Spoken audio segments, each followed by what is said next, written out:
Let's start the show.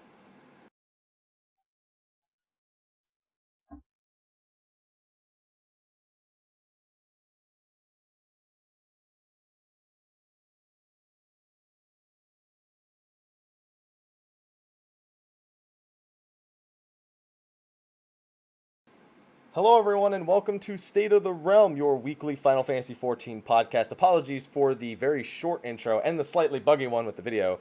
I've had some computer issues the past few days, and you know what? Let's just be glad that the show is actually happening today, and I'm not stuck doing it in the living room with a bird going cheep, cheep, cheep, cheep for the next fucking 2 hours. But anyway, I am one of your hosts, Michael Mr. Happy Poveromo, and joining me to talk about Savage and our recent progression, as well as an interview I recently got to do with Yoshi P via email, is of course Slyh, aka Slythefox, aka Slyh, aka Greyfox, aka you, my boy Blue. How you doing, Slyh? I'm doing pretty good. You doing pretty good? McConaughey? No, we don't take pre-show into the show, Slyh. You don't. Yeah. If you weren't here for pre-show, basically the weekly meme is Wolf of Wall Street. Some people don't even know on YouTube that there is a weekly meme. You understand that, right? There is a weekly meme. Oh. Follow Wolf on Twitter, Samurai Wolf, or follow one of us because he usually mentions us. And yeah, there's a weekly meme, and basically it's the one from Wolf of Wall Street. And apparently Happy is Matthew McConaughey now. So next week's meme is going to be Happy in a Lincoln commercial. I don't want to be in a Lincoln commercial. All right. Yeah. And then I tried to bring NPH up in pre-show, and he just went quiet and started fishing. You don't want to hear about NPH. Someone that's actually a big deal.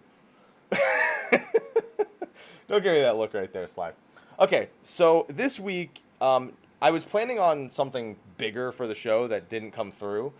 How you doing? I'm not gonna say what it is, because if it does happen at some point, I want it to be a surprise. But I've had a nightmare of a weekend, Slyh, as you can tell from the intro of the show.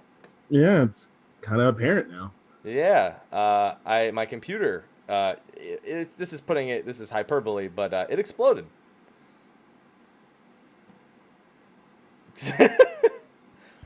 It's like it's over there in the corner now. I can't.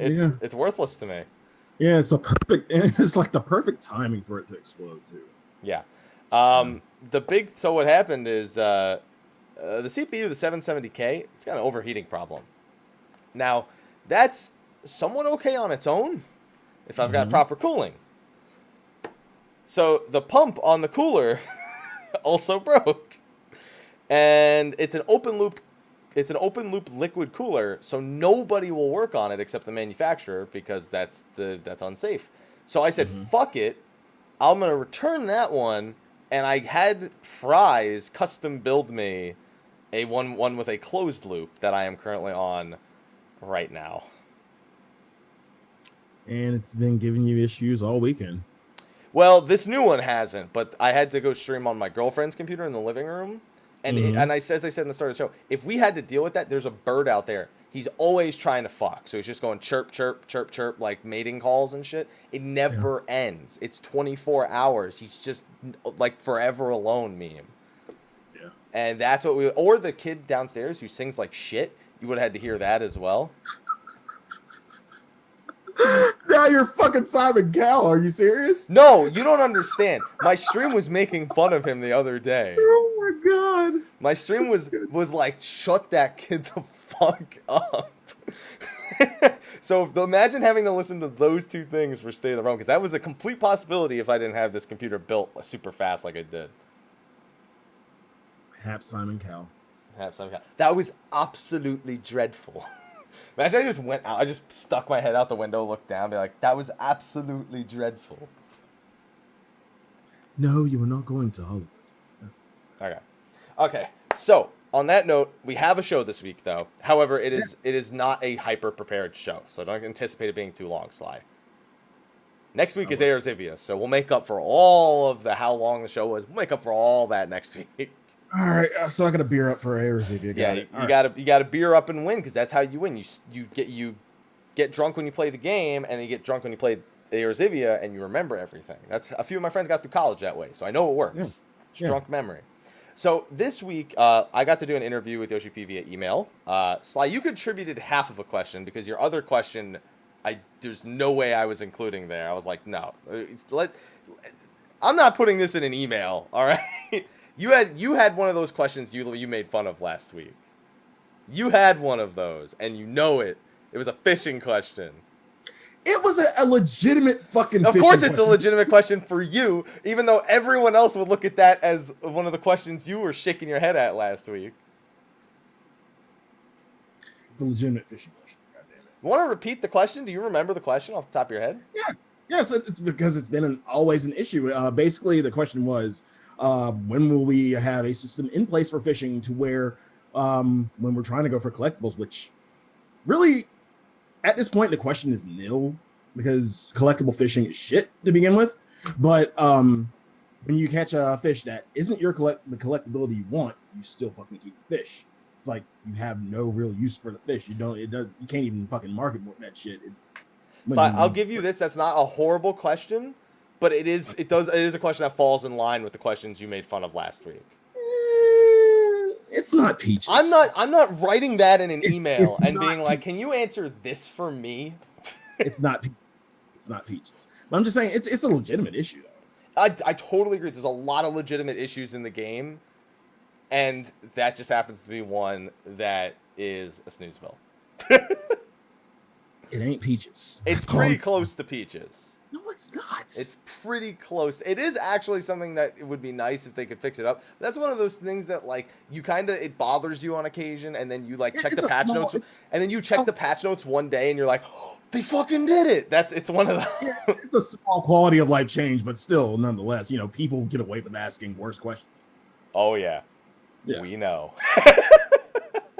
Okay, Sly. So we're gonna hit the interview first, then we'll talk about our Savage experience. Last week we did a first day impression, but we've now both had a full week to go through the raid, so I figured it would be a good time to talk about that. We'll of course have other guests on the show who will pick their brain about Savage over the next couple of months while we wait for 4.1, especially with what we learned in the interview questions, because we got some neat tidbits, especially those of us who are very into rating.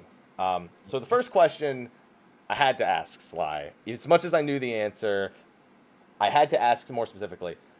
Are we getting Shinryu Extreme, and will it be similar in difficulty to Thornton?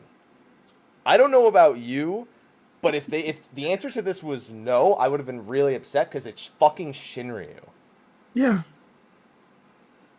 And again, on a daily basis, when I log into the game, I usually do trials, and if I don't get Shinryu, I actually queue up for Shinryu just for shits and gigs, just to see how bad it is. It's still pretty fun. Wow, not even to help people. You just want to see how bad.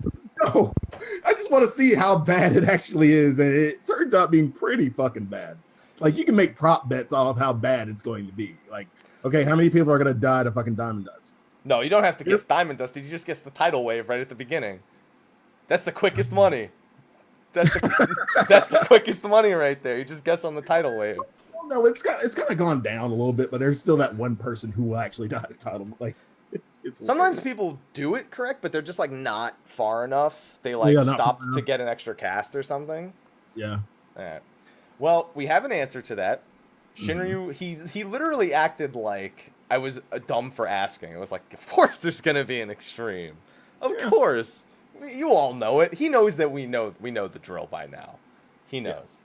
But he also did say they are looking to push the difficulty on it to make it a trial encounter that is equivalent in that of the difficulty that Thornton presented, which for a primal was definitely on the higher end. Are you for or against the Thornton-esque progression style of extreme primals? Definitely for, not only for comedic value for pugs, but that's kind of what I was expecting. Anyway. Well, you're not going to queue into extreme for comedic pugs. That you'll go into the party finder for. Yeah. Be a good Dragoon and help people. Why won't you help them? Why do you want to watch the world burn? Again, comedic value. I need my daily laugh. I need my daily laugh. I'm sorry. Oh my God. As much as I've done it and just watch everything around me just slowly burn away, I'm like, and I'm the last one alive. No, this is fine. Yeah, this is fine. I'll take Akmorns. I'll do all the mechanics by myself. Yeah. no, this is fine. As soon as both the healers are dead, you're like, oh, this is fine. This is fine. Then you see they have a red mage. You're like, no, actually, it's like totally fine. Like, he'll res both of them. We're good. Yeah. We're definitely good. Okay. So that's one thing we have to look forward to in 4.1. I don't know that I necessarily believe it'll be as hard as Thornton, because if you look at the way primals have kind of evolved since Thornton, with, think about Sophia or devolved. Like, I mean, since Ozma and Sophia, we've had the ability to, like, if we get thrown off an arena, we get put back on. Sephiroth didn't have that luxury, which is why Sephiroth is also considered to be one of the harder ones. The ability we just have to recover from an encounter is very prevalent right now. So I don't know that I actually believe that they'll get it to that point. Yeah, I kind of agree with you. It's kind of difficult for them based on what we've seen with like Zervin and everything now. Zervin. I will say, because we will talk about Savage later, and I do want to compare something to Zervin in particular. So that's a good segue, but I'll box that one up. Table it. I'll table it. I'll box that one up and I'll save it for later. Yeah. I also asked about what's it called? The different job changes. I skipped that question at the beginning. You wanted to know about the Life of the Dragon wind-up in particular, but he basically just told us. He told us at the live letter. Yeah, we asked these questions, but we got to put this forward before the live letter was announced, like a day before. So it is what it is. So wasted question. That's my peaches. That's my peaches. It wasn't even really a peaches question. Yeah, but it's one of those things that, like, if I had just waited like a day or two, I wouldn't have asked that, pretty much. So for me, it's a peaches question, because there's like 8 questions here, and that one could have been different. Yeah, just didn't know. Could have been fishing. Could have been fishing. Could have been. Thank God it wasn't, though, because that actually is peaches. All right. Sly, you can do this all you want. It doesn't make it any less peaches. Next question. I asked about Return to Ivalice, if they plan to hold a strong narrative there compared to Stormblood, because Stormblood had a very powerful narrative, and they seem pretty confident. They're like, it's like we got Matsuno. He made Ivalice. Just wait. And they even said they're gonna add a strong sense of nostalgia, which we kind of already have in Savage anyway. Literally, we're playing a game that's a Final Fantasy fan service, Sly. It's no way it can't be nostalgic. Yeah. We just more fan service. Just more fan service. More fan service in the game. We touched on this with Ethis a couple of weeks ago, and he was making predictions for what Return to Ivalice's story would actually be. And I don't remember, because you answered this then. How many Ivalice games have you played? Tactics. You just played Tactics? Okay. Do you think it's going to lean more towards the Tactics reference? Like, do you think there's going to be, like, Waygraph is going to be there as a boss? Or do you think they're going to lean towards 12 at all? Like, what side do you think they're leaning towards? Part of me says they're leaning towards 12 because it just came out again. Zodiac Age, yeah. No, I feel like Matsuno's feels more personal with Tactics. I feel like if I had to ask him which of the Ivalice stories, he wouldn't want to pick one. But Tactics is the baby that created Ivalice. So I think it's that. We also know Yoshida loves Tactics, because he literally picked Machinist and Astro out of the Tactics hat and said, let's put those in the game. Wonder how Matsuno feels about that. Sly, have you done any hunting since the expansion? Quite a bit? Yeah. How many S ranks you got? That's a serious question. Yeah, it's a serious question. How many? I know you got the game up in front of you. Oh, damn it. I know you got it. How close are you to that tiger, man?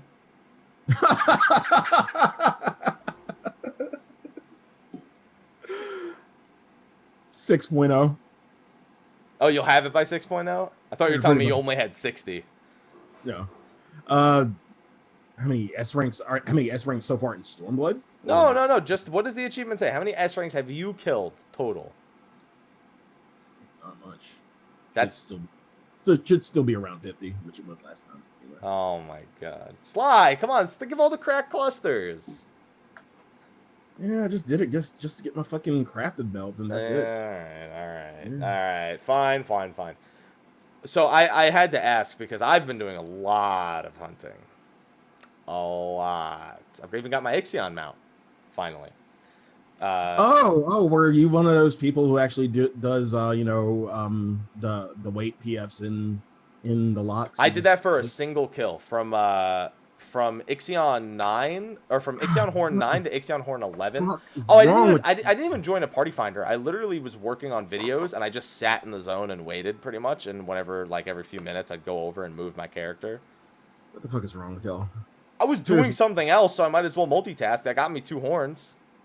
Like the only reason I really go to the locks is for my aluminium and salt crystals. That's it. Like I'll go there. I'm kind of spited by Ixion so much so that I don't even do it. Hey, Ixion's up, so I fuck it. Well, a lot of the times you're in the middle of doing something else and you kind of already know there's no chance. I'm not gonna get there. There's no chance. You know how I got my final horns? He spawned in 1 and 3 at the same time. I went to the 1 everyone didn't go to first.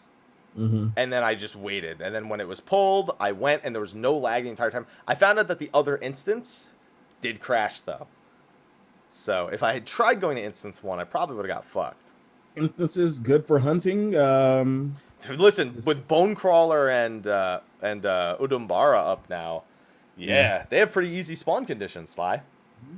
You know what spawn conditions are for Bonecrawler and Udumbara? None of the spawn conditions. Bonecrawler, you have to take the Chocobo Porter, and while you're on the Chocobo Porter, he can spawn anywhere on the map. And Udumbara, Udumbara's like Lucrota. I don't know if you have to kill many different plants, but I know you have to kill Leshies. I know one spawn condition. I can't remember which one it is. It's the one where you have to take out the Toy Alexander. That's Gamma. Yeah, that's Gamma. Toy Alexander at night. Yeah. Very specific. Well, you know what? I do a lot of A Realm Reborn hunting still, too, for those S ranks. I need my Tiger. And I was like... Good for you. I'm guessing you have all of your mount speed. Only the zones that are assholes. Like Corthus Central and Southern Phanolin and all of the Shroud. All of the Shroud. Yeah, I'd possibly get all of them because every server has that one hero who just gets there. We have a hero. We have a hero that we don't need, but and we also don't deserve. We don't deserve him. We don't need him. It's just he's there. I'm here to save you. Please don't. No, he's not. He's here to take. He's here to take the fucking hunt and make sure nobody gets clusters. Yeah, we have that hero. All right. Yeah. So I had to ask if we could get those S ranks in the Realm Reborn zones have their HP scaled up a little bit. Because in my eyes, as much as it's a Realm Reborn S ranks, that is current content. Because people do it still a lot. However, Yoshida disagrees and thinks it's old content. So the answer was a resounding no. Yeah, I kind of agree with him. That disappoints me. I can understand. I can understand being like, no, I don't want to add flying because it's working on old zones that like people don't spend as much time in. Listen, man, S ranks are S ranks. Okay. Would you? Okay. Dude, just crank their HP up. Don't even develop anything. Wait. I'll give you that. Would you? Okay, 2 hunts are up. 4.0 hunt, 2.0. I would actually go to the 2.0 hunt first because because here's the thing. The 2.0 hunt will die in about 8 fucking seconds right now. And the 4.0 hunt will survive for about 40 fucking seconds. But you're going to miss it chasing after that 2.0. No, because people are going to go to the 2.0 one because they know that if they don't go to the 2.0 one, it's going to get pulled while they're doing the 4.0 one anyway. But if they're not at the 4.0 one, it dies slower so they can make it to the 4.0 one and get credit for it. I've been hunting a lot, Sly. I just do the 4.0 one because it's not even worth it to chase the 2.0 one. Because one, like you said, it's going to die quicker. 2, 4.0, crack clusters. That's pretty much all. I mean, seals are seals, man. Seals are seals. Yes, I get that. But crack cluster and seals. I think if I go to the 2.0 one first, I'll get to the 4.0 one and get full credit on it. I am 100% confident. So you're going to be that hero. You're going to be that. No, I'm not going to touch it. I've only ever pulled a hunt once, and that's because I auto ran into it by accident. That's the only time. I've had my party pull it, but I'm almost never the one pulling it. So I would go to the 2.0 one, and I guarantee you I would end up getting full credit on both. All right, Speedy. I guarantee you that's working away. I would have liked him to just say, yeah, sure, we'll just crank the HP up, whatever, who fucking cares. Like, that's it. Just like, yeah, sure, fuck it. Just numbers up. I don't give a shit. Don't test it. Don't fuck any of that. Anyway. 5, so I don't know about you, but has it felt really easy to gear up and level compared to Heavensward? Yeah. And Stormblood? Pretty much. I asked if that was intentional. I said, yeah. Just said, yeah. Yeah, pretty much. We wanted people to either want to level multiple jobs because it wasn't a total burden, or if they just want to focus on one and grind out dungeons, go ahead. Do whichever one you want. Yep. That's it. How many jobs do you have at 70, Slyh? You can include Crafters Gatherers. 1, 2, 3, 4, 5, 6, 6. Maybe 7.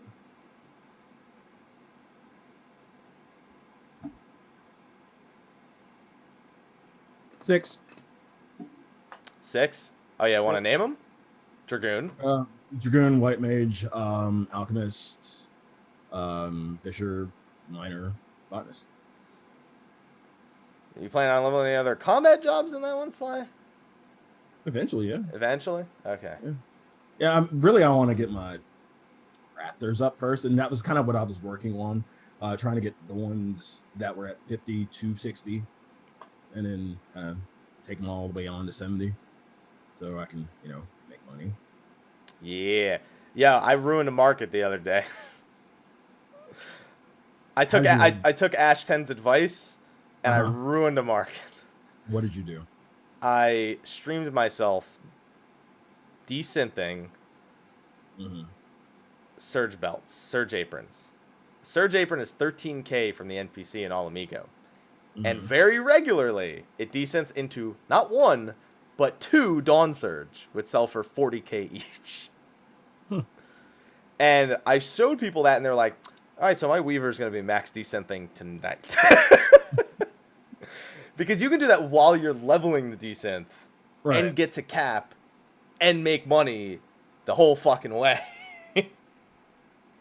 So not on the convert side of things. No. And listen, sometimes I just go and buy like 100 of those, and I just do decent. Because you can right now you can do the same thing for not decent, but you can convert the 70 dungeon gear.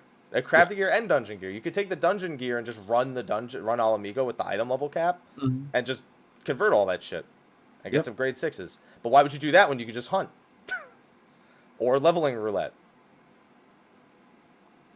For the crafter gear, because grade 6 crafting materia over grade 6 battle materia.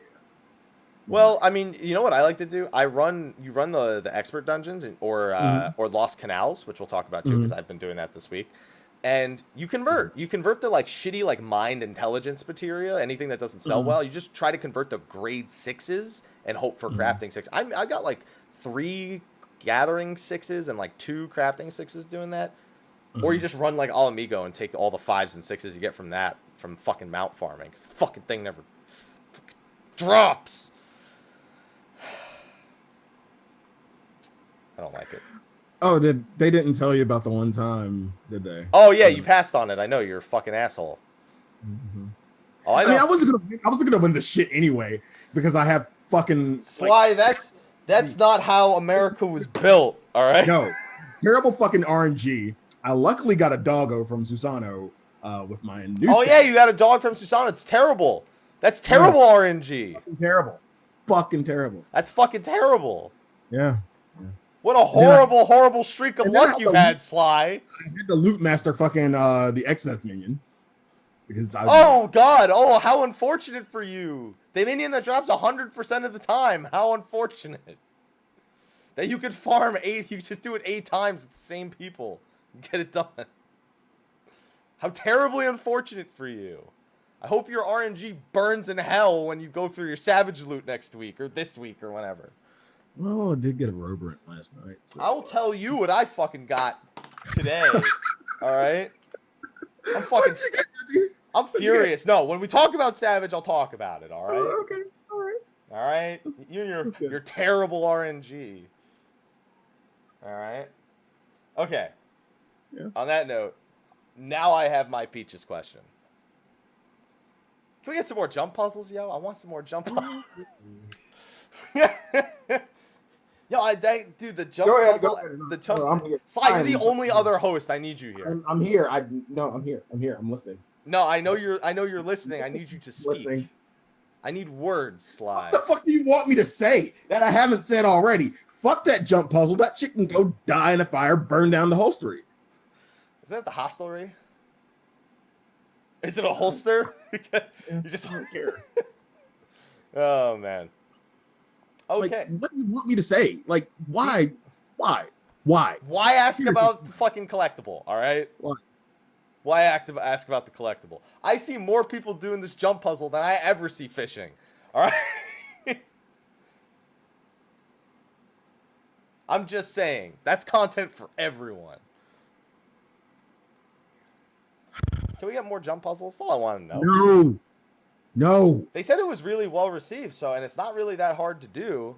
So y'all legitimize this bullshit. You know how y'all legitimize this bullshit? And when I did it, y'all legitimized it even further by giving strats. By giving strats, you legitimize this shit. This is not Savage. It is just a fucking It's puzzle. Harder than Savage. Oh my god. Dude, it took 20 minutes for people to finish that puzzle. It took 13 minutes for World First on 01 Savage. That's math. All right?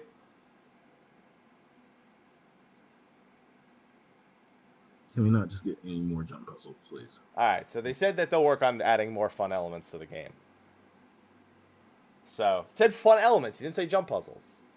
To be fair, that just Blitzball could be a fun element for him. Who the hell knows? There you go.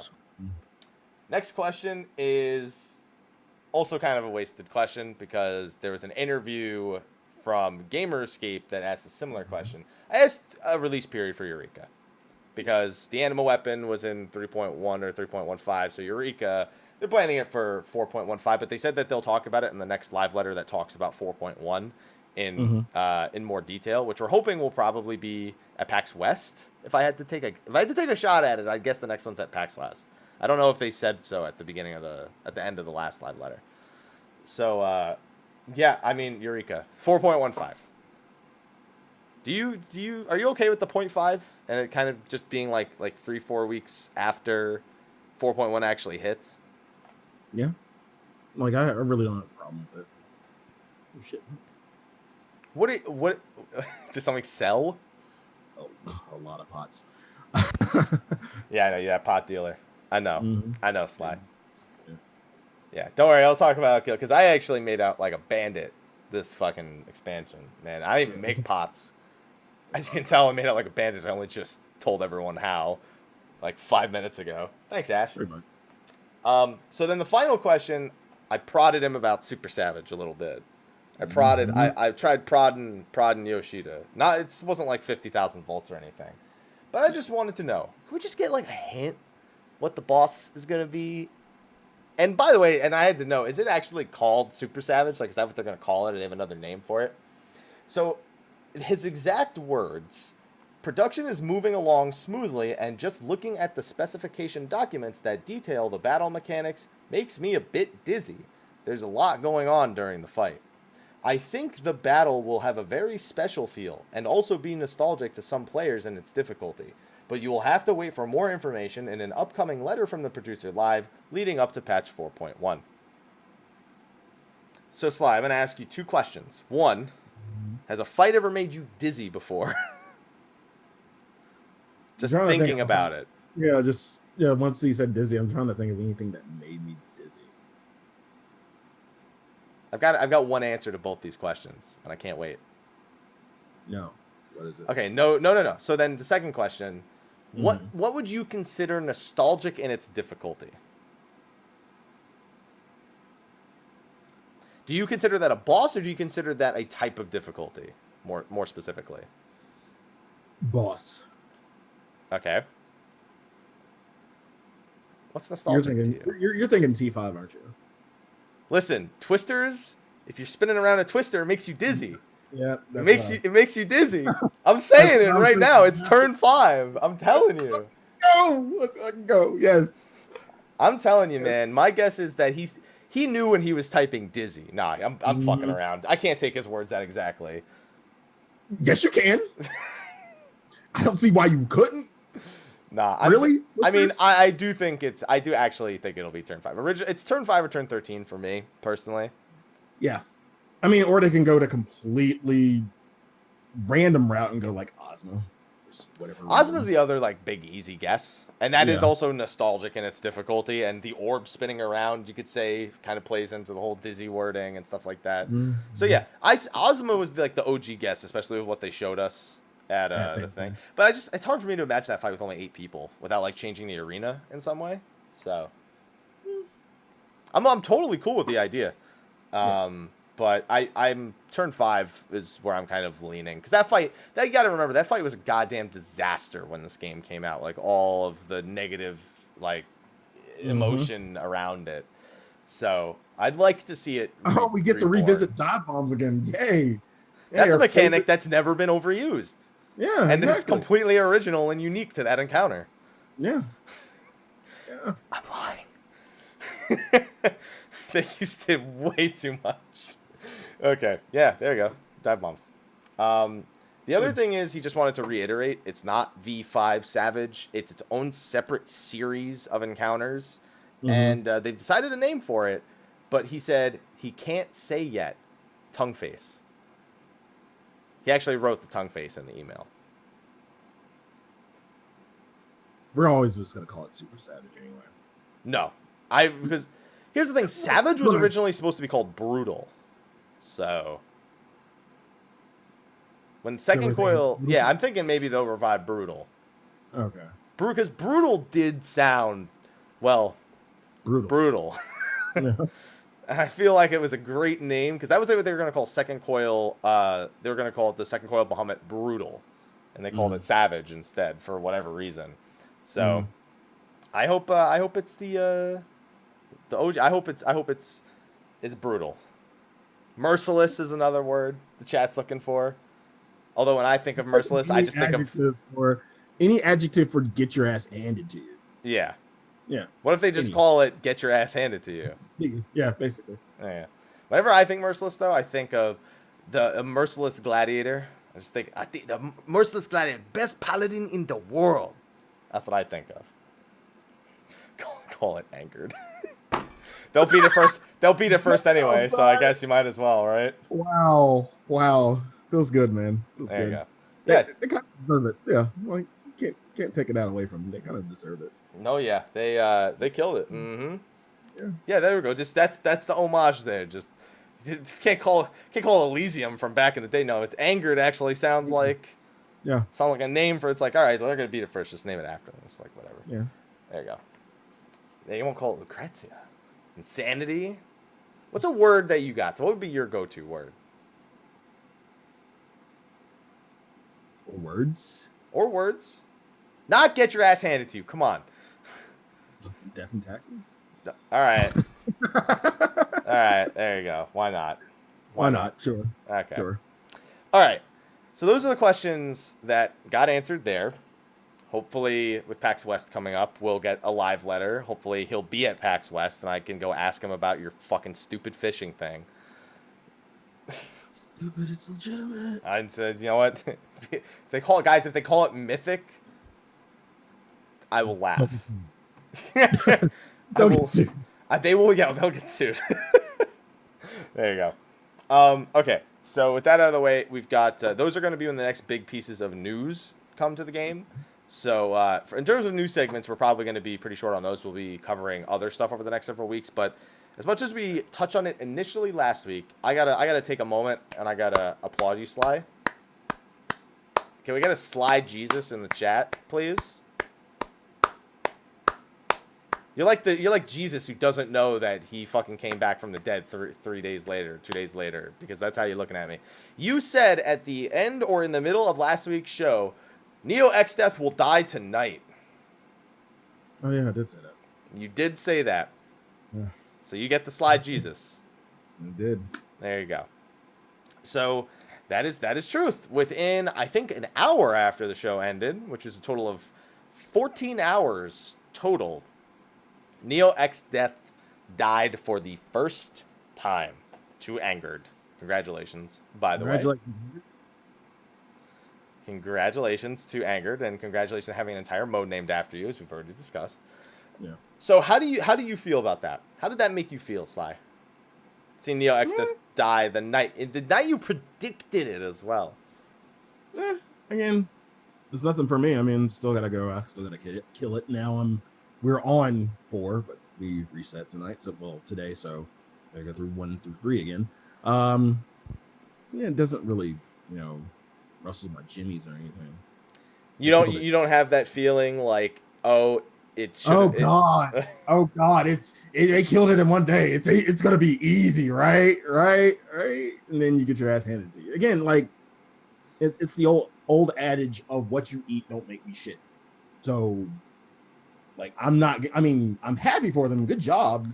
But what was, I wouldn't even call it easy for them. I mean, that took hours. That took hours of dedication. I want to say more than hours, because hours doesn't make it sound better when you're trying to make a point. I think the more important thing is they figured it out that fast, and everyone else just went as they saw. They make it look easy, but it's not. So again, what you eat don't make me shit. That shit, it's probably not easy. It's probably not going to be easy for us. We went in and did a few pulls last night after we cleared 3. It's like, yay, congratulations, GP3. Welcome to hell. Faust went to the gym and renamed himself X-Death. Yeah, pretty much. Once our tank took that first under 3, it's like... You mean first 2? Because you totally didn't tank swap it. No, it was the 1. It was the 1. He took the 1 and just got fucking annihilated because he forgot the fucking awareness or anything. But yeah, just welcome to hell. Welcome to hell. Yeah. I got to dive into 04 Savage last week, Sly. Yeah, I saw you, and congratulations again. Thanks. I beat it. Yeah. I didn't pug it though, to be fair. Yeah, you didn't pug it. I did not pug 04 Savage on a fucking Saturday. All right, yeah. That didn't happen. You hosted me like when I was at 20% on the boss or some shit. Mm-hmm. I was streaming it from the living room. And by the way, thank you to the Elysium group who said, we cleared for the week. Hey, Haps, you want footage for your guide? Let's go do this fight. And then we did 3, we did 4. It took about 45 minutes for me to get up to speed on 3 because I had only seen up to library phase. It took about 4 hours for us to... We actually got to 37% on like our 3rd Neo X Death pull. And then just after that was kind of like a stalemate. And then we just had like a 1% pull. And then we had a 10% pull, 1% pull, and then a kill. Pretty much. Yeah. And it was a fun fight. I think you're going to enjoy the hell out of it. So thanks Keo and crew for taking the time out of your week when you had the remaining week free to not do anything. You all still had like vacation and shit that you took the whole week off. You're like, and I took it. Let's do Savage with Haps. Yeah, let's take Haps. Now I'm not behind on my books. Hooray! All right, so did you good loot for the week? Anything? No. Okay. So 2 things. So the 3 and the 4 last week were 0 chests. So I only got the page. Fine. All right. I pugged 1 and 2 last week successfully. I pugged 1 before State of the Realm last week. I pugged 2 the next night. I rolled an 88 on the early model tombstone. Did not win it. Rolled a 70 on the glaze. Did not win it. Rolled a 35 on the dragoon boots. Got him. That is the only loot I have seen now in 2 weeks. Are those fucking dragoon boots. That's it. With a 35. With a 35. You know why I won it? Because it was gonna hit the floor anyway. Almost like the job itself. Have a good night, folks. The joke you had this. When the word floor comes up, that's the automatic transition, Sly. You know it's coming every time. All right, so let's go through the fights individually. Yeah, because let's just be clear. We did this last week. The difference was we were mostly doing it from a perspective of seeing it from the outside. We've now both done 1, 2, 3, and you're on 4, and I've beaten 4. Yeah. Okay, so we're gonna start with 1. We both have done it at this point. It's normal mode without. So we're gonna move on to 2, right? Yeah. So yeah, let's just go directly to 2. Pretty much. Go directly to 2. Yeah, because 1 really it's basically the same mechanics without a rail. That's it. I mean, there's really nothing else you can say about that fight. And Clamp doesn't have an AoE marker. Ooh, scary. Dude, it is in the Duty Finder. As someone who pugged them for the last 2 weeks, let me tell you, it's scary for you. It can be fucking scary, all right? When you see 3 people standing in front of the boss, you're like, just because there's ice on the floor doesn't mean you can't slide over here. Yep. Yeah. It's got pretty ugly sometimes. This week I one-shot it, though. Nice. Joined a pug, one-shot it. Easy. Nice. Easy squeezy. Yeah, so let's move on to 2. Yeah. 2 is where the real fun begins. Yeah, 2 is where it gets a little bit tricky, but once you actually get it down, it's not really that bad. I mean, that's anything. It's like, wow, once you know exactly how the fight is, you could do it pretty easily. Okay, let me rephrase that. Once you do a few pulls, it doesn't take long for you to understand the entire fight. 1, knowing what the shit, not a lot deviated from normal. So you already had prior knowledge of normal and everything, and then, having to stack, healer, tank, DPS, come together, up, down. Up, down, down. There we go. Yeah, there wasn't a lot. It wasn't too intensive. I'd say the big thing that starts from 2 onward that I think is what made this tier go down as fast as it did, because I don't necessarily think the fights are easier. I think Square Enix literally learned how to communicate mechanics and leave almost no mystery on how they're done. The only mechanic I didn't know after seeing it the first time was in O2 Savage, where he does the split damage AoE. I didn't know that was going to knock people away if they were in the air. Yeah. That's the only mechanic where I had to see somebody be floating and be hit by to go, oh, so if you do, oh, okay. Yep. Everything else is very clear. If you read the debuff, you know exactly what you need to do to counter it. Yep. The information is incredibly clear. But when I think back to old raids, man, I think back to, God, what's a good example? First time you saw Heaven's Fall or something. You don't know this. There's no marker on the ground. You don't know a giant fucking tomb is gonna rock the ground and there's gonna be patterns that paralyze. All you see is, oh shit, there's lights. All right, that's all I got. And you don't know that the boss's tank buster is gonna be fucking hits that go up by 1 every time. Now if they're gonna do that shit, they try to tell you with buffs on the boss and debuffs on the target and shit like that. Neon lights and shit, the Vegas neon lights, go here. Yeah, think about turn 12 is the best example. The brand. So one of the brands was a split damage AoE, and nobody knew. There was no way of knowing. You basically just had to see that one brand was doing more damage than the other brand. That was the only way to know a mechanic back then, was split damage. There was no other indicator. Even looking at Twin Tanya, the marker tells you who's going to get hit by the ability, but you have to piece together, because there's no marker to let you know this ahead of time, that that's a split damage AoE. Even just things like that, they didn't communicate at all. And they just got better over time to the point where now, going through this, they literally communicated everything flawlessly. But do you see that communication as a crutch, though? Because we, like you said, we eventually kind of figured that shit out. Do you see it as a crutch? I'm 50-50 on that, because it's hard for me to pick a side entirely. Because I like the idea of very clear information, especially as someone who makes guides. It makes the raid go by a little bit easier, but there's the beauty in kind of, oh shit, you do this and no. Yeah, there's a beauty in figuring out for yourself. So now the beauty is in, because they're so clear about the mechanics, they can throw fucking 5 of them at you at a time and expect you to do them. They're like, okay, literally none of this is a mystery. You fucking seen all this shit. Do all 5 of them at once. And Neo Exdeath especially will be able to talk about that. With O2 though, O2 I think was a really well-designed encounter overall. Yeah. A lot of people, and the funny thing is, a lot of people were saying that O2 was going to be the wall. It really wasn't. In Pugs it is. Let me tell you about some O2 Savage Pugs. Let's leave the Pugs out of it. Let's leave Pug difficulty out of, just regular. Okay, fine. Okay, fine. Hey, I had some great pugs this week. I'll get to talk about my great pugs this week at some point. Yeah. Oh, by the way, if my what's it called? My antivirus just said, by the way, I'm going to start performing a check on everything. So if things start lagging a little bit, just letting you know.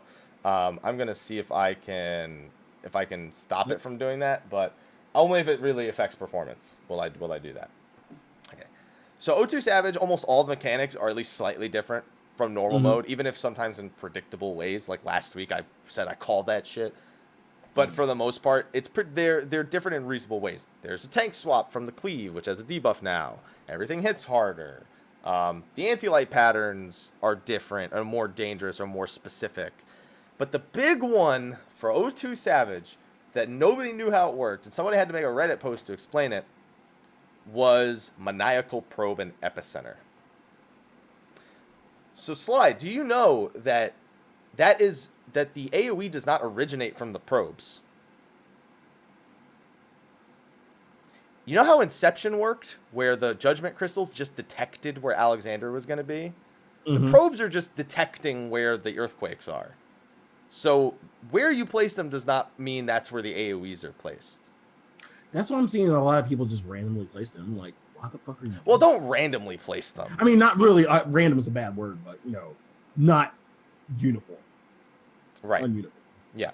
So basically, the maniacal probes are used to detect the distance from the epicenter, and basically, when one no longer lights up, it means that it's a certain distance from a safe zone, in a sense. So it is, no matter what happens, running towards one that's not wacky waving inflatable arm tube man. Yeah. Yeah.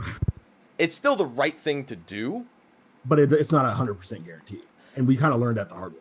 What was making it not 100% guarantee was people were dropping it along the outside of the arena, and the fucking probe was detecting the outside of the arena.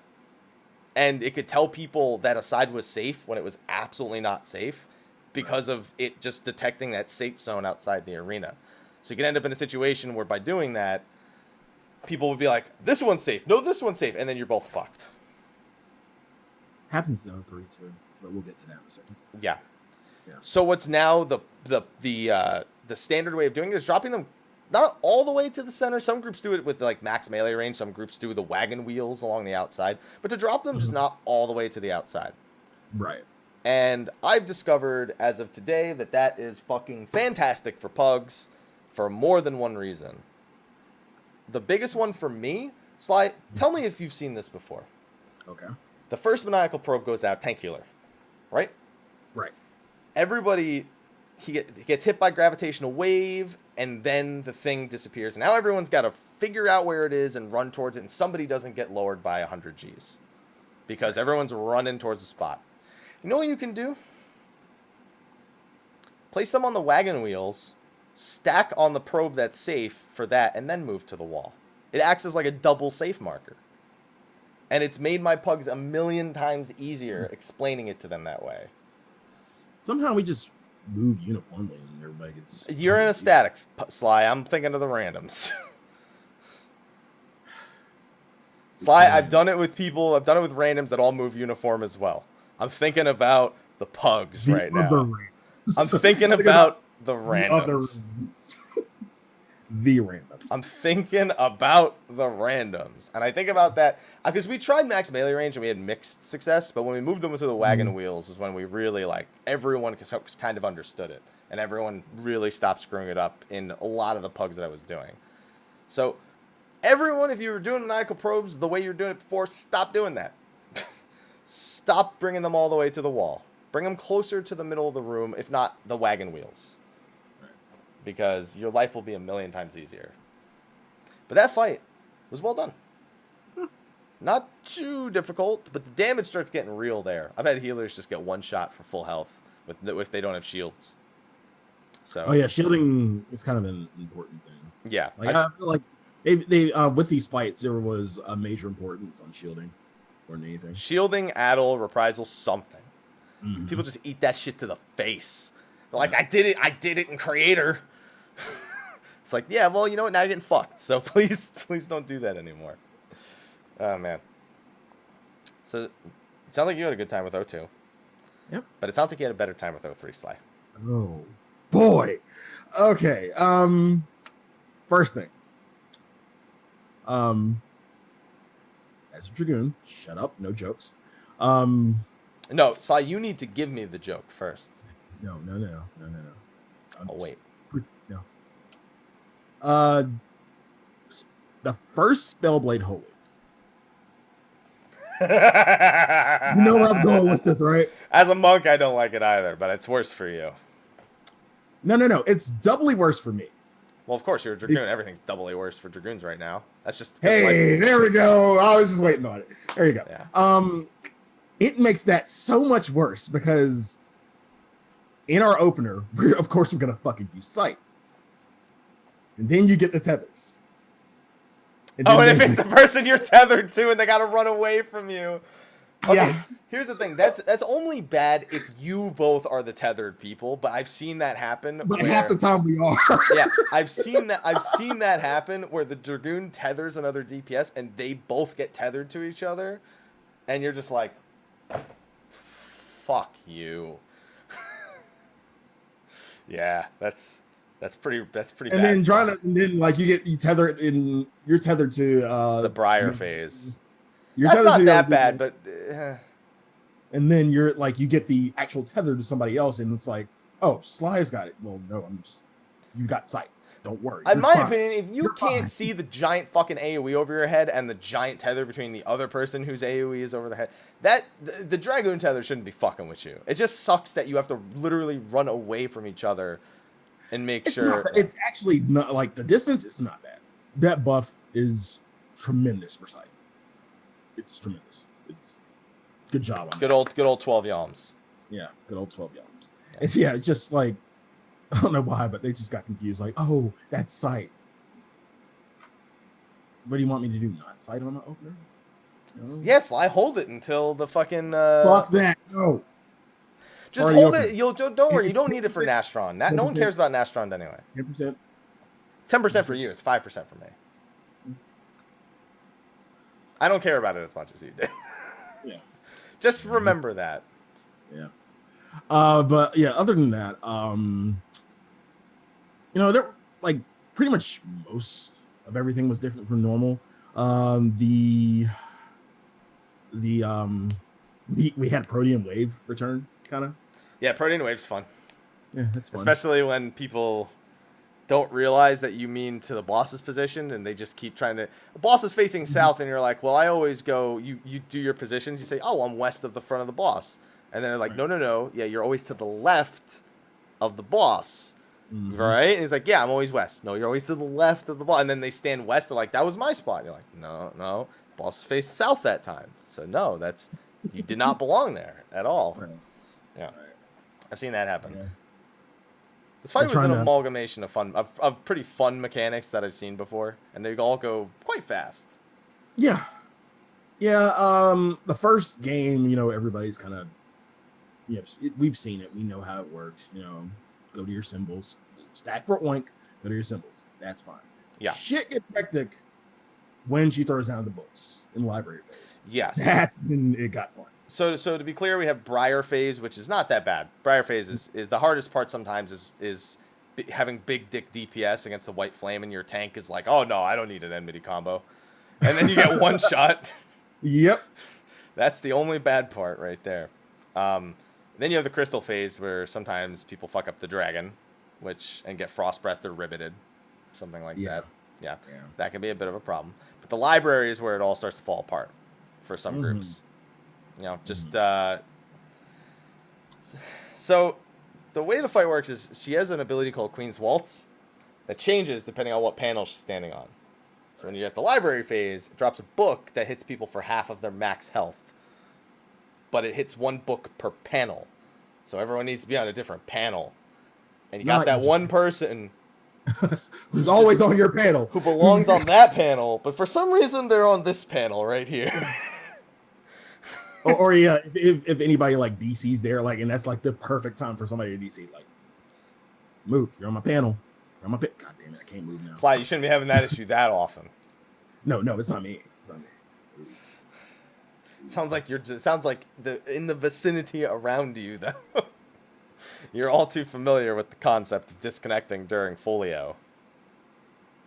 Yeah, our tank had issues yesterday. It's So, okay, I've got a question for you, Sly. okay. Which strategy do you go for in library phase? Do you go for caster or bard LB on both? Do you go for single target LB on the ad, or do you kill the ad and then single target LB the boss? Most of the time, well, sometimes when we did have caster LB, when we did have 3 bars, we would just go ahead and caster LB it. On the clear, though, what I did was we weren't going to get 3 bar. So what I did was once a panda came out, I just went ahead and LB'd him, kept him moving. Kill that. So you got the LB2, you got the blade dance on him. Mm. All right. Yeah, I've seen a lot of people argue over what strategy is optimal there, and I've seen them all succeed. Yeah. So yeah, they all succeed. So it's the main thing. Well, usually the LB will take him down quite a bit and DPS him down. What I usually like to do is just try to get a feint on him because he kind of hits really fucking hard. He hits like a monster. That's his mechanic. Is every time he does the tank buster, it hits harder and harder. I've been hit for over 100K by that attack. So I got a 60K. All right, so you were one away. The very next one would have done double damage. It would have done 120. Yeah, so I just immediately feint him and then LB. Have you seen? Thank God someone brought up. Have you seen one of the pug strats for 03 Savage? Nope. There's no faith that pugs can do Spellblade Holy with the books. So you know what they do? What? You make sure the healers and the tanks live, and fuck everyone else. Just healer LB3. Because you're gonna get another one anyway if you do the mechanic right. Yeah, goddamn, that is kind of Because as soon as you do Animal Farm, you'll get LB3. You'll get LB3 for the ads that come later. Right. You're guaranteed an LB3 if people do the Animal Farm correctly. Mm-hmm. And you're guaranteed another LB3 if you silence Overheat on the Iron Giant ad. Is it an LB3 or is it just one bar? It's one bar. It's one bar. Okay. But that'll probably give you enough for an LB3 by the end of the fight. So Right. I should have been more clear. Yeah, it'll guarantee you a full bar, one full bar, which helps out. So you get so much LB that people just don't give a fuck about library phase and pugs. Yeah. Just fucking LB it and move on. Yeah. And then it's after a panda that kind of gets people because of, hey, somebody took my book. Somebody took 2 books. Why did somebody take a book before even, we got our Spellblade holds? Why did somebody take a book? Yeah, it's a lot of that. That's usually another one, a doozy. But once you kind of get it down and get it organized, it's a lot of just be where you're supposed to be. So don't worry about where the fuck everyone else is. Right. You know what I've been telling people to do? What? These are Zervin strats right now. Oh God. You tell people to open up their map and put a flag on the map where they belong if there's a mechanic that they don't know. And that's actually a pretty fucking good idea. Wow, really? A flag. Yeah, the thing is you can't see the panels on the minimap, but if you just put it there and it's there and you know it's there, you'll see it be like, I'm supposed to be there. I told people to do it in 02 Savage also if they were having trouble. If they don't remember where they're supposed to get knocked back, where's your flag on the minimap? That's the soar strat. That's what people would do for soar is they'd tell people if you don't know where you're supposed to be for soar, put a flag on your minimap and just go to your flag. Or skip soar because don't fucking do soar. Yeah. You still have to do the soar in the final phase. He hasn't taken Halicarnassus yet, but sure. You still have to do soar in the final phase, but that's why I call it Zervin strat, because that was what people told people to do for Zervin also, was just put a flag on the minimap so you knew where you belong no matter what.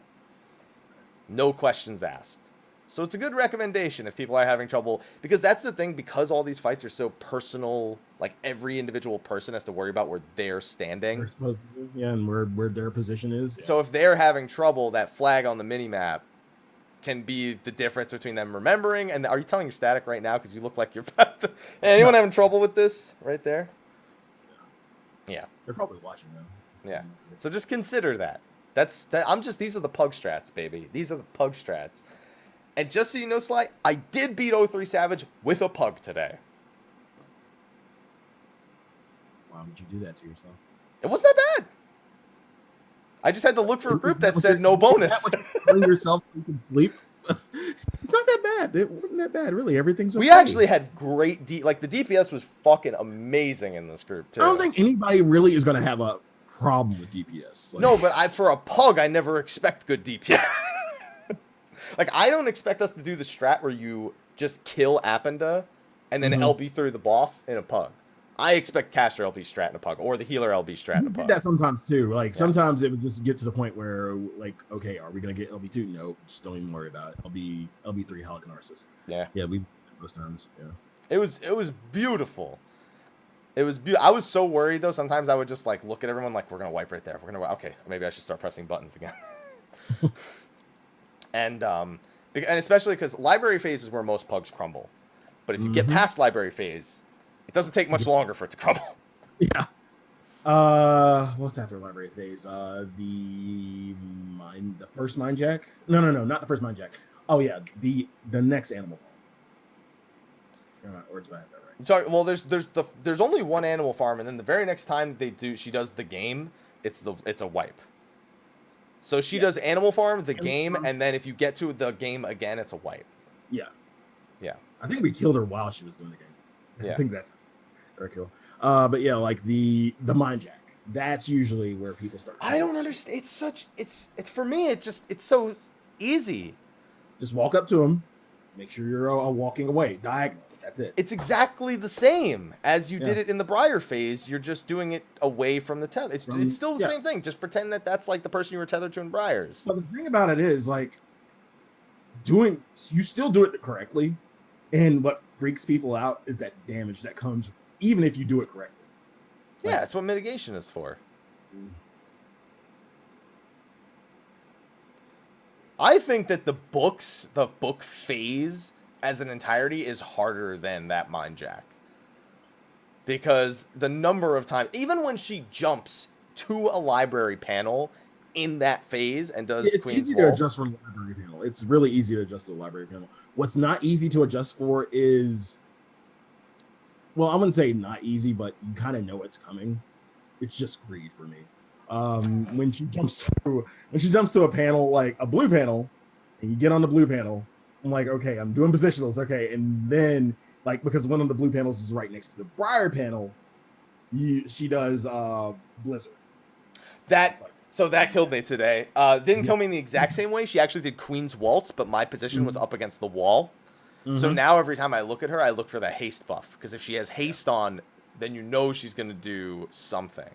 Yeah. So I just get like max melee range as soon as I see the waltz hit. And I'm just like, I'm fucking out. I am fucking... Yeah, sometimes like if you're really greedy, sometimes that position will really fuck with you. And you have to kind of like get out ASAP. Luckily, we get elusive every 30 seconds, so that's good. Yeah, nice buff. Still, yeah, really good buff. But even still, like, heat of the moment, okay, I just need to move. And you run right into a Briar, which slows you down. And Blizzard plus Briar equals death. Oh, yeah. Every time. Every time. I've had very, very few Queen's Waltzes that are on Briar panels. Like, so few in the last phase. Yeah, it's rare. It's really rare. Well, the most common one is standard panel because there's 6 of them. And then there's only 2 library panels, and there's 4 of the other ones. But it feels like I get the library panel every fucking time. We usually just get the stand panel most of the time. The compass panel, go to your compass positions. Yeah. That's it. Yeah. I don't know what it is, man. I've only ever seen the Briar panels once. A lot of our runs last night, we would get it twice. They're like, no. Either once or twice, yeah. So it's easy to adjust to. I like that the boss has 16 different possibilities. Technically 4 different possibilities, but 16 different possibilities technically in terms of positioning, which makes that last phase sometimes hectic. I have to save my gap closer because she jumps all the way across the room, and she does the Queen's Waltz, and people are all running in a straight fucking line towards her to get into position. I'm like, it's not like we could probably get into compass positions while running. I'll get the other side. It's frightening. How do you feel about O3 Savage net difficulty? You've beaten it. I've beaten it. Where do you stand on it? Pretty good in terms of difficulty. I liked it. You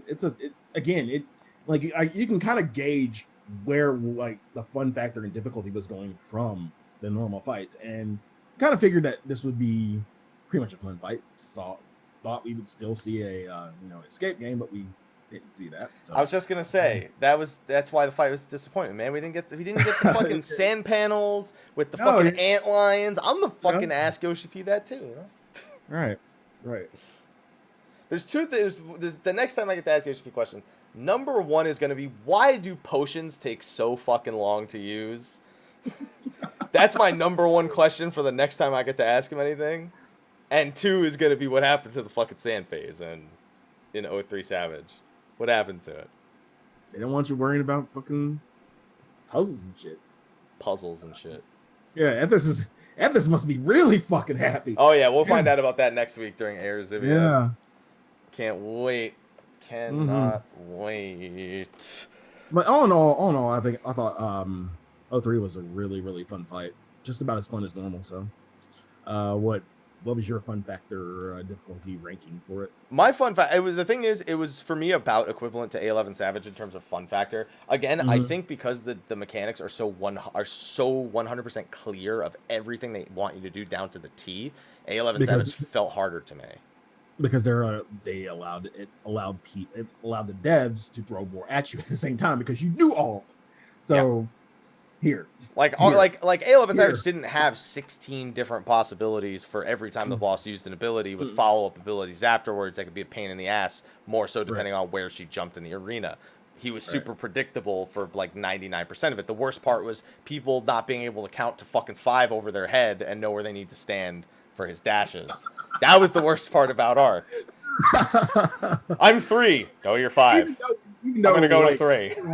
Later on, we kind of cheesed that anyway because you just 1, 2.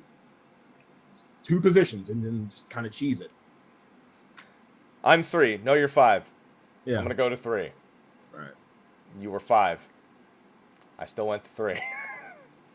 Happens every time.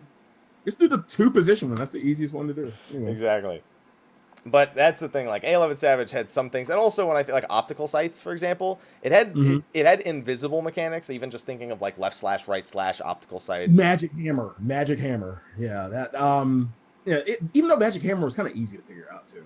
But the thing is, it wasn't invisible like optical sights are on Savage. Like people, even if it's a really easy mechanic like optical sights, where it's very straightforward, because people don't see a marker on the ground, it just mind fucked them on A11 Savage. I call it semi-invisible because it can kind of fuck you basically with your positioning. If you're standing in the wrong position and you're square, you're kind of fucking yourself because you're gonna get hit by it. Yeah, you have no escape room. So yeah, it was kind of.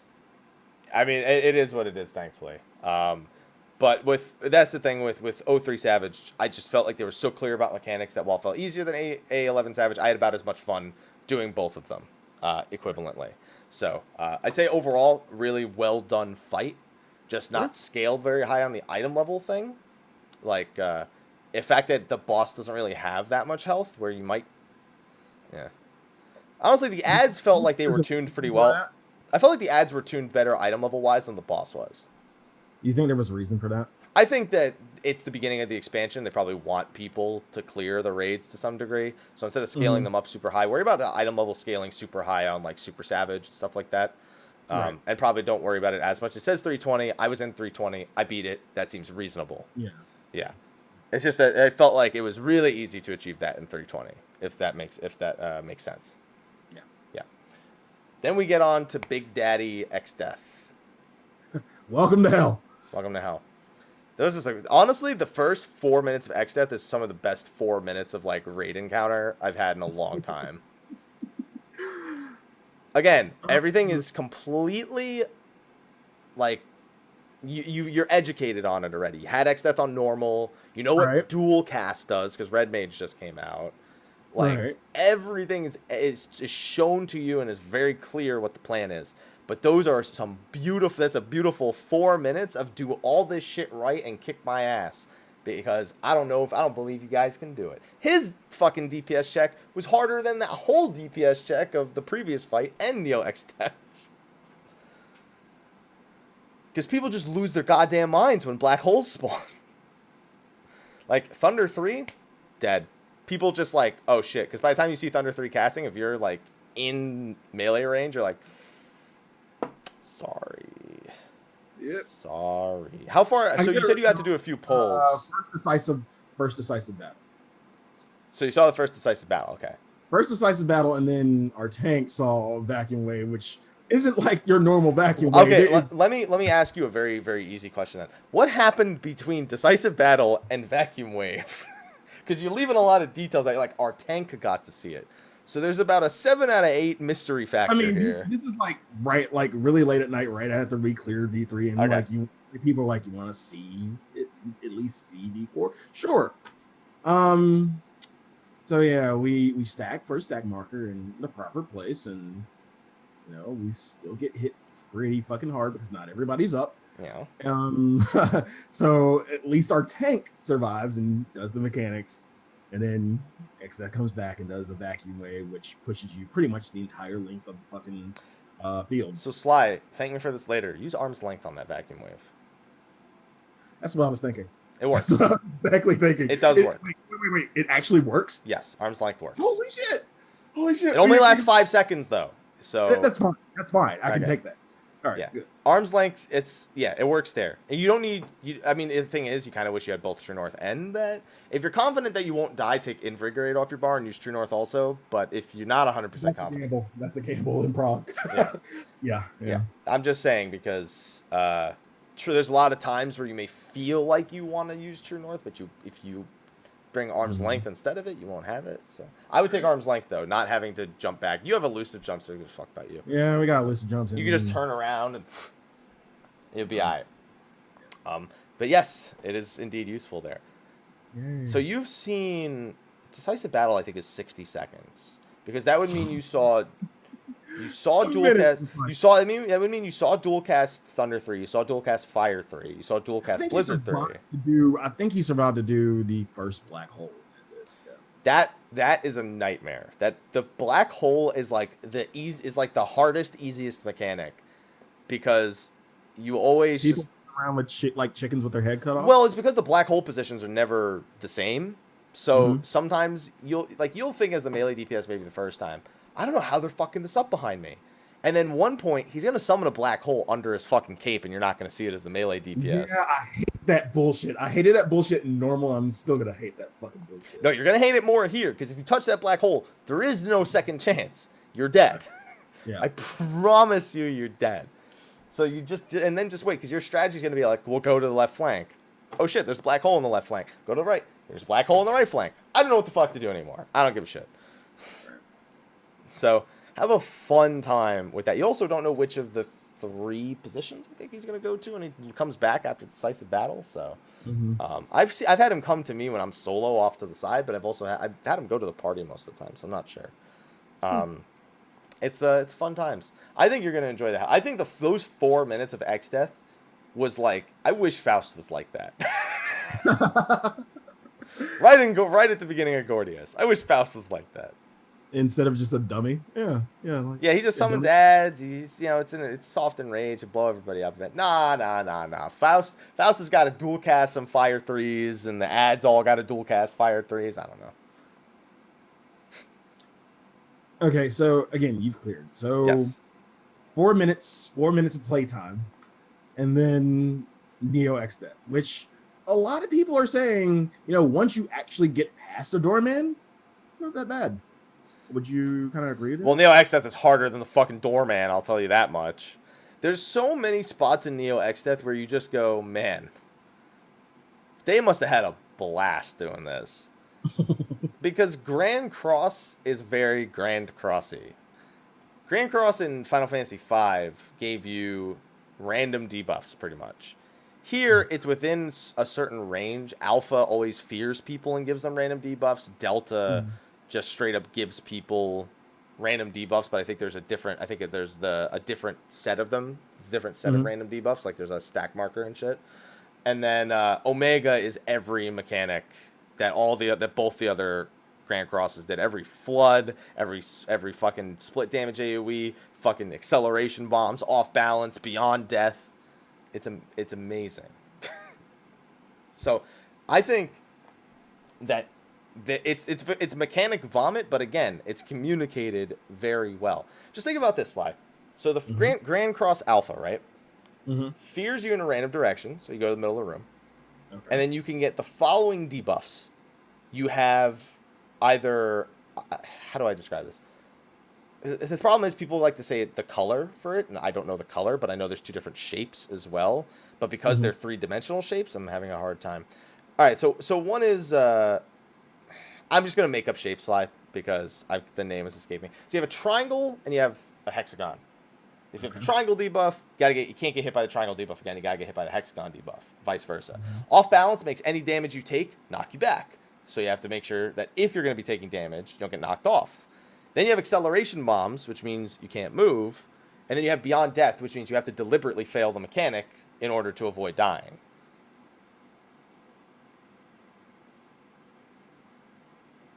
And he'll just throw these on everyone, and then people just have to know, okay, well, I have these, so I have to do this way. That's all they need to worry about.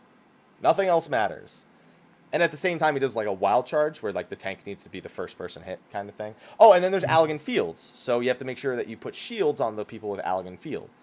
So all this shit happens at once, and it sounds really bad. But when you actually do it, because it's communicated so well, you immediately know what what everyone's responsibility is, and it doesn't play out that bad sometimes.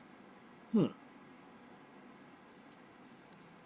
doesn't that sound like an awful experience on the surface? But it's like really not, because of the like each person has like maybe 2 or 3 of them.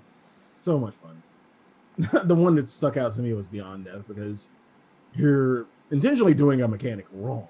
Yeah, but that's the thing. That's to actually do it correct. Yes, exactly. That's the mind fuck, because you're like, oh shit, I got the triangle debuff. I gotta go get hit by the hexagon. But they're like, no, I have Beyond Death. I gotta get hit by the triangle. Or it could be like inside AOE or outside AOE instead of the triangle and the hexagon and shit like that. Right. And then Grand Cross Delta has like forked lightnings, and it has like a split damage AOE with a sight marker over it. So like it's just, he stacks mechanics on top of each other like Brute Justice would per se. But it's communicated so well that it never feels like you're totally fucked with all of the mechanics being thrown at you. Like, it's very clear what the plan will be for each one. That's what I like about Neo X-Death, but that's what I feel like made him die so fast. Every debuff is super clear what you need to do for it. There's no mystery at all. And that's just how it ends up working for the entirety of the fight. Honestly, Delta Attack was more surprising to me, because when you see it casting the first time, you realize it after the first time, but you don't know as soon as you see it casting that it's going to be Blizzard 3, Fire 3, and Thunder 3 all at the same time. So the tank's eating the Thunder 3s, while the DPS need to be spread out from the Fire 3s after dodging the first Blizzard 3, while then dodging the second Blizzard 3, while the tanks and healers get hit by a Fire 3. You don't know it's going to be that way the first time you do it.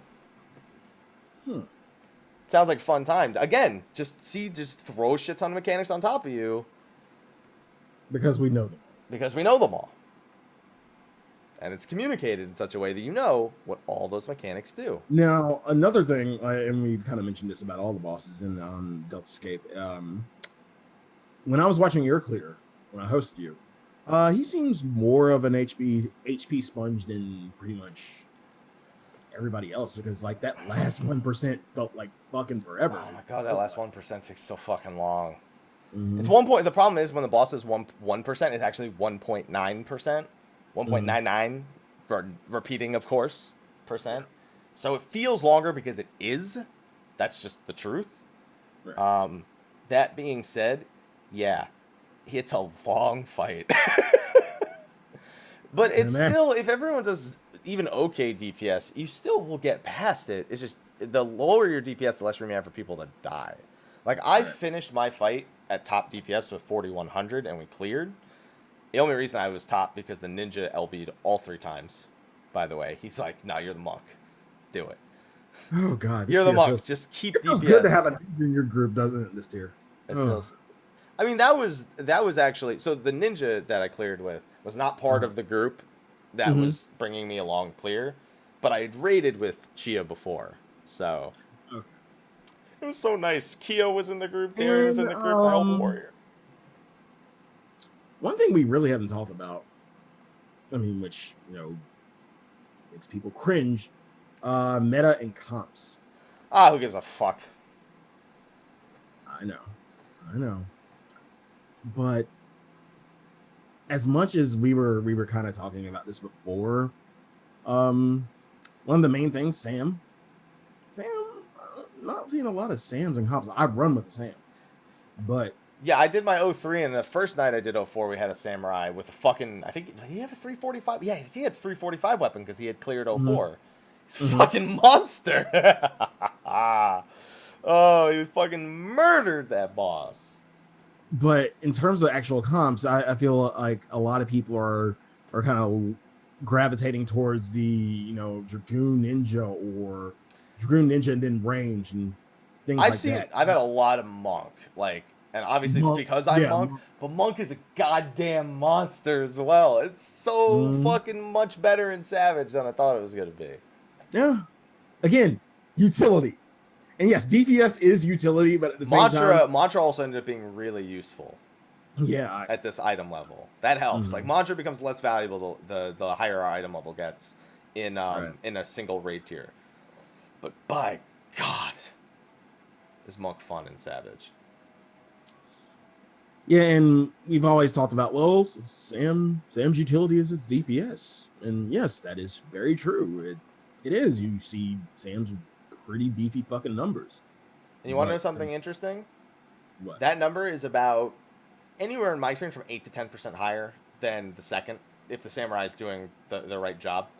And to me, that's correct. Yes. If they were going for that for Monk all those years ago, that's what it should have been. 10% on average, like 8 to 10% higher, but no utility. Yeah. And they nailed it with Samurai. They nailed it. Yeah, because you're always going to see that huge gap and wonder, well, why the fuck? Oh, that's right. That's right. He has no utility. That is. Sometimes they can get fucked by mechanics and the gap is lower, but I feel like they nailed, don't a lot of times touch Samurai. I don't feel threatened by Samurais as a Monk with them having higher numbers. I don't see any ninjas or dragoons feeling threatened by them. No. You know what? Because no one fucking cares. Just play the game well. The meta is playing good. All right? The meta is playing good. That's it. You play good, you win. Not well, by the way. It's play good. Just for grammar Nazis out there. It's play good for this. In this situation, it's play good. It's play good. Yeah. That's it. That's all you got to do. Just play good, and that's meta. That's all you need to do. People have cleared with every job, with shit tons of weird compositions. Fuck it. Play well. You'll be fine. What's your comp anyway? Sam, me, Red Mage, Bard, Scholar, White Mage. And the tanks are Paladin. Paladin, Warrior.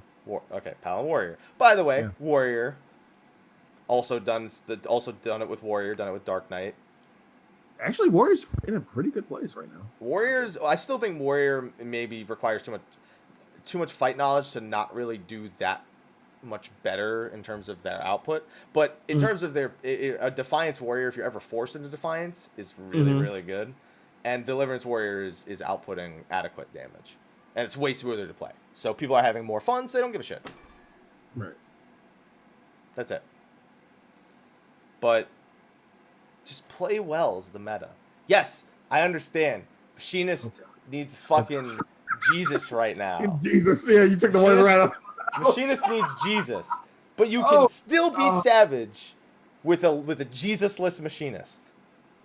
He's not Christian, Catholic, doesn't matter. He's Jesus-less. Who was I watching who was playing Machinist, and they just looked like they fucking hated it. Was it? No, it's not. It was Rin. Yeah, it was Rin. Rin looked miserable when he was playing Machinist. Miserable as fuck. I was like, God damn. But he was making a statement. I'm so sorry, Rin. God damn. Yeah, they need Jesus. They need everything right now. Holy shit. Whew. That's it. Machinist needs Jesus. That's it. And we know what? They'll probably get Jesus at 4.1, then be OP for the rest of the expansion. Who knows? Who fucking knows? Nah, I think it'll be at every patch buff. It's the monthly Machinist buff. They went from Monk to Machinist. All right. I'm just saying, man. Play well. Play well. That is the meta. No matter what you play well. Yes. If you're Even a machinist, if it's Machinist. play twice as well. Sorry. Just play twice as well if it's machinists. I'm sorry, God, play good. I'm not looking forward to leveling machinists. I am. No. Dude, you don't understand. So Scholar is a complete joke until 65 is what I've learned. I did the level 61 dungeon. I shit you not. I literally only need to heal on two pulls in the entire fucking... I don't need to cast a single heal on any of the 3 bosses. It feels like Heaven's Word / a Realm Reborn Scholar where you do nothing. But as soon as you get to Bardam's Medal... Yeah, of course. Then all of a sudden you're like, this job fucking sucks. Scaling. Yep. Yeah, scaling. It's all right. Okay. So. Yeah. Over Savage is a lot of fun. Oh no, Savage. So, you know how I told you about my loot earlier? What about it? You want to know how what dropped in my 03 Savage kill? Mm-hmm. What dropped? So, Twine, Dip, Fending Pants, Dragoon Pants. I rolled a 47 on the Dip. Reasonable, I don't win that one. Okay. Rolled a 35 on the Fending Pants. They were going to go to the winner anyway. Rolled a 67 on the Dragoon Legs. Almost won them. Didn't win them. Then the Twine comes. And I press that need button. And I see that one number come up. That beautiful, succulent 1. Oh, God. Feels good, man, doesn't it? Woo! You want to know something that I wish I'd been a little bit more patient with this week? On O2 Savage, our healer died, and I got one of the tank healer unstable gravities. And they didn't know. I didn't tell me where their position was, so I just looked where the other 3 were, and I went to the one remaining. We won that. We won that poll. My group said that if I had asked, they would have given me the early model tombstone, and I didn't. I didn't ask. Oh God. Well, I got my reverend, so hoping. I mean, to fuck yourself. Yeah. I should get the tombstone because next week I can get the weapon. So yeah, I should get the tombstone tonight. Hopefully. Yeah. Great. I need one next week. I'm not spending creation tombstones until I have enough for a weapon plus something else. So even if I don't get it next week, I'm still not spending my creation tombstones. Right. I don't care if I gotta wait fucking 4 more weeks for the stupid crystalloids. All right. The good news is I now know for a fact I will get my books every week. And I will build that up until it has led me to success. I love how you neatly just stacked your books next to each other after you got that clear. I'm looking like, really? You just don't hit sort? You just no. Put them at the end so you can take a better screenshot. Okay. I just want my body, my body or my legs, and that fucking weapon. So next week, I'm gonna win it. I just need to save my group. I need to get the exact same 7 people, including the person who died. Have them die again, save it again, and be like, so guys, this week. I mean, you said you would do it last week, right? Mm-hmm. So just slide that into my inventory real quick. We'll be all right. Mm-hmm. It's not gonna happen. I'm gonna roll fucking 2 next week on that fucking early model tombstone. Already know it. Sad face. All right. So anyway, Savage has been great. Have you done any Lost Canals? No. What we were doing, we were planning a map day. We were just getting a fuck ton of maps. I'm getting a tank in my FC, Idiot Tank, to send them back to me, and I'm doing the same thing for him. And we're just stacking maps for a Uznair day.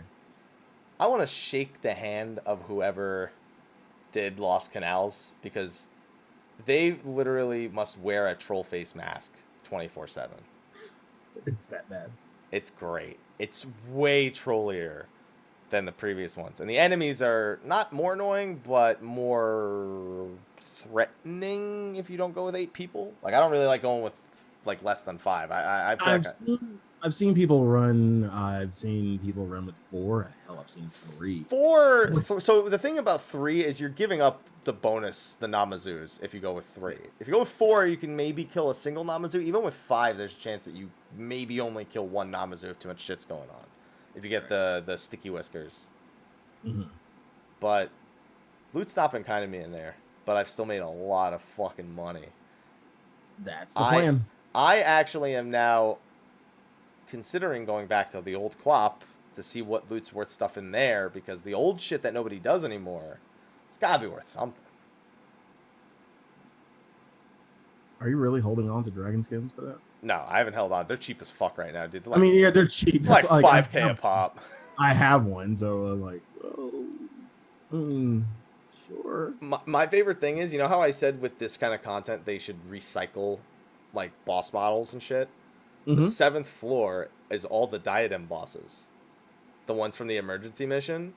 It picks one. Is the dinosaur there? Is the dinosaur there? No. It's the one. Oh, the emergency mission. Yeah. Oh, yeah.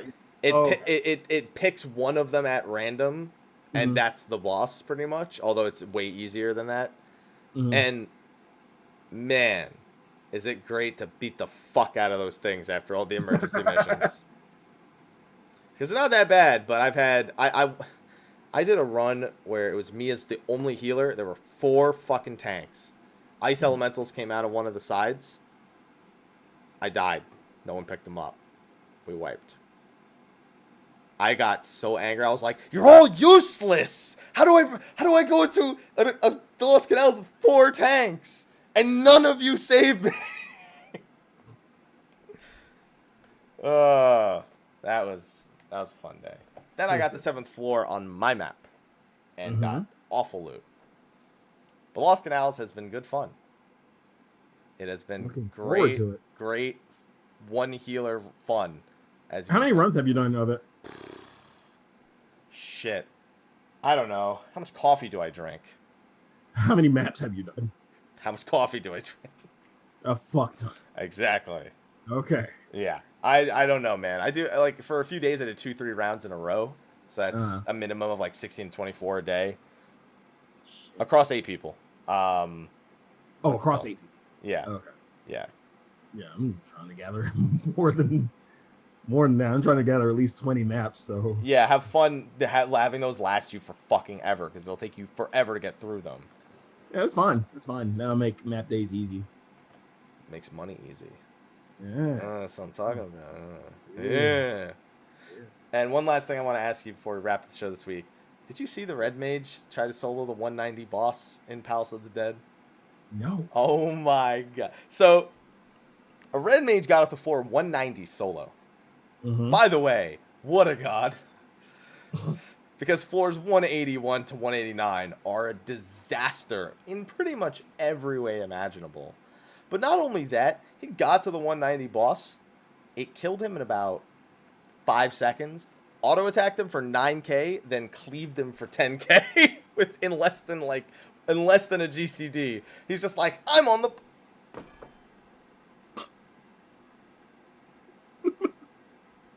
Well, that was short-lived. It's something to laugh at because, like, I would be pissed if, But there's a title for getting to 200. The boss that was in his way destroyed him immediately. And he wasn't even that upset about it. He was like, that's 18 hours down the hole, but whatever. Like, there's no luck. You can't luck out on a boss floor. Like all the other floors, if you get like enough rage commanders and shit, you could luck out. You can't luck out on a boss floor. Did you just watch it? No. That was the face I made when I watched it, so. No. Bit pods. One, how do you feel about bit pods? First of all. Well, just random question. A tank would use them. I'm sorry, no, a tank wouldn't use them. That's right. This isn't 3.55 anymore. If you're desperate, they could be a defensive cooldown, but that's like during super early prog that I've seen people do that. Not even this tier. Okay, I'm actually making money off bit pods. I find that funny. I find that a little bit funny. Maybe they're taking him into Palace of the Dead to beat the 190 boss. I don't know. I just find it funny that people are actually buying it. Oh, so you have faces because you're like, who bought? Bigger question: why the fuck did you make them? Just to see who bites, because I talked about this last night on stream. I'm like, okay, like, the other week I made a few as an example. People actually bought them, so I kind of did the same thing. And as like maybe 5 minutes later, after I finished saying that, I look up and people already bought like 2 of them. Man, those are some people that are pugging and they keep getting one shot by Evil Sphere. That's all that is. Like, I'll pop a VIP pot during Evil Sphere. I always die during the same one. Else this will save me. The upheaval strats. They raise their HP for the upheaval strats. Yeah. Don't do that. Do strength pots. Don't. I mean, seriously, especially if you're on the Behemoth server. Do not use VIP pots. Shut the fuck up. You're ruining my market. Just go desynth the Surge Aprons. Do what you want to do. It's fine. I got pots for you. Probably going to make some more. Anyway. Just for you. Dude, I'm just waiting for the DPS and the healers in O2 Savage who get killed by Gravitational Wave and Pugs to pick up VIP pots. Because it does like 34,000 if you don't mitigate it. So if you're so I've seen healers up with 31k HP, so they're just like, well, fuck me, I didn't have any mitigation. Right. I'm like, Divine Benison yourself. It's so good. I don't know why I'm whispering. But so good. Yeah, Divine Benison's great. Okay, sending messages to Behemoth friends to boycott VIP pots. Thank you. Good job. PSA Damn it! PSA worked. No! Sly, go make real fucking pots. All right? I do! I don't believe you. You just made VIP pots. What are you doing? I made, 12? Who the fuck is only buying 12 VIP pots? Who are these people? I don't know. Last night I only made 6? Like 2 stacks of 3 and just put them on there. And they actually sold for a good amount, mind you. They actually go for more than the other pots. So yeah. Who's buying them? All right. I don't care. Do you? Don't boycott them. Don't boycott my pots. You're ruining my market. The stock on those is crashing, Sly. Get out. Yeah, I know. There you go. It's just a shits and gigs kind of thing, even though I still make money. Yeah. There you go. Okay. So on that note, though, I think we can wrap up the show this week, Sly. Yes. That way we can forget that I didn't have music at the beginning of the show and not talk about it ever again. And we can move on to next week where I have music at the beginning of the show. And we have other music because we have Air Zivia next week. Yes. I got to stock up on beer. I like how you're stocking up on beer and not studying. You know we're going to get fucking railed next week, right? This is going to be... No. The last few have gone pretty well. Is it just going to be 4.0 stuff, or is he going to spread it? I don't know. He's the one who makes the rules, not me. We'll have to ask him. I mean, I'd imagine up to 4.05, but... Yeah, pretty much. Yeah. But there's a whole slew of job quests we haven't touched and sightseeing logs you haven't gone near, and I at least did the hostelry, so I'm good to go on that front. But imagine he asks us how many planks are there from the bottom of the puzzle to the top of the puzzle. We're fucked, Sly. Yes. Happy, how many? I don't fucking know. I'm gonna go back and count now. I'm gonna be prepared. No, you can probably easily map that shit out. You can. I just have to watch the video of me doing it because I'm not gonna do it again to figure out the answer. I also skipped a few jumps though, so I gotta be careful.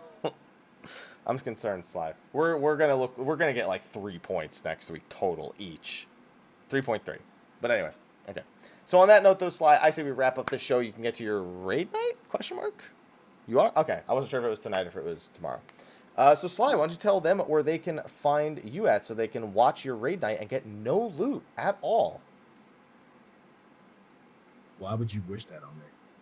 I didn't wish anything. I'm going to get a tombstone anyway. So you can find me on twitch.tv/Slyakagreyfox. You can find me on Instagram at Slyh, aka Greyfox07. You can find me on Twitter at Slythefox. You can find me on Facebook, Slyh, aka Greyfox. YouTube.com/The Velvet Room. And yeah, tonight is Reset Raid Night. Hooray. Reset raid night. Get the popcorn, ladies and gentlemen. Sly's gonna die in 03. We all die in 03. And Haps, where can they find you if they just don't know? I don't know. Where they can fucking anyway. You can find me, Mr. Happy1227, everywhere: Twitch, Twitter, Facebook, YouTube. This week's gonna be a struggle because I will try to Pogo 4 this week. It will not work. It will be a disaster. And there will be laughs, there will be cries, there will be all sorts of emotions. But we will rise from the ashes and wipe again, because that's just what's going to fucking happen in the Party Finder. But I will have all the guides out this week. O2 guide will be out probably tomorrow. And then 3 and 4 will be short to follow. Short to follow. 04 guide's going to be a goddamn fucking disaster. I might actually have to do 2 fucking guides. I have to do an X-Death guide and a Neo X-Death guide, because if not, that video is fucking 25 minutes long, dude. Who cares? I mean, you usually split it up anyway. I don't split up one boss or one dungeon or one instance. Dude, I'm worried. It's a long fight with a lot of very specific shit that happens. So, but I wish you the best of luck on not getting loot tonight, because fuck you.